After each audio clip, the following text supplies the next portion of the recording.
So, I appreciate you taking your time out and speaking with us today at ET. Now, we're seeing the second wave of COVID-19 ebb, but the big concern, of course, is going to be that demand has taken a massive hit. There are concerns of rising inflation as well.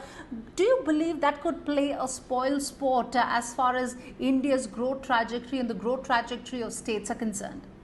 Certainly, certainly. If we see the two parts of supply and demand, are the manufacturing units in a capacity to supply goods as per the requirement of those who have the demand?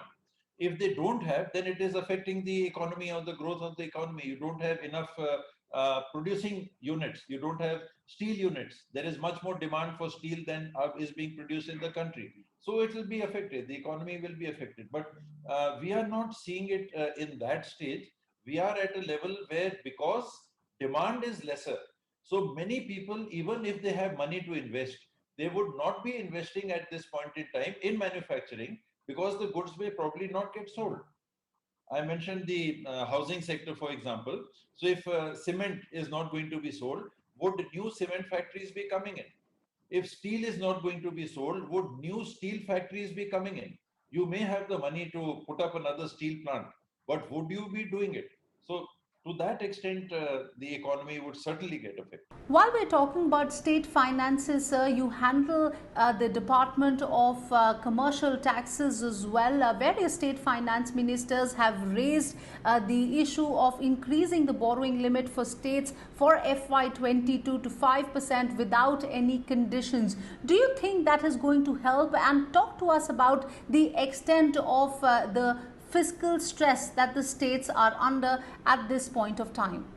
The first step is to reach a budgeted target. Going beyond that is an expectation which we should look at later.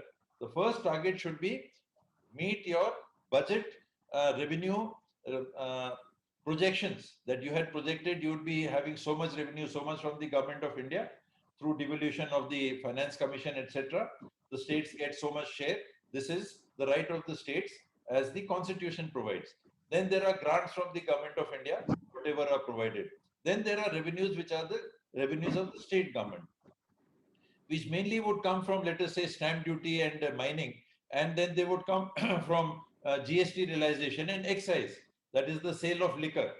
So Chhattisgarh hasn't seen a shortfall in the sale of liquor.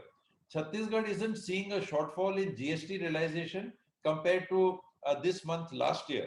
So month on month revenue realization, there hasn't been so much of a shortfall, and GST compensation is there. So one can hope that that target of the revenue projection would be met. Mining also is another sector where I am not seeing a shortfall in Chhattisgarh. So its own revenues, Chhattisgarh may not lag behind. GST would depend on GST compensation. What comes from the government of India, if there is a fall in revenue of the government of India, then the 42% or 41% we get of the revenue of the government of India, we'll get that much lesser. If they are to meet a target of 20 lakh crores, then the states would be getting 41% or 20 lakh crores. If they get only 15 lakh crores through income tax and other sources, then we'll be getting 41% of 15 lakh crores.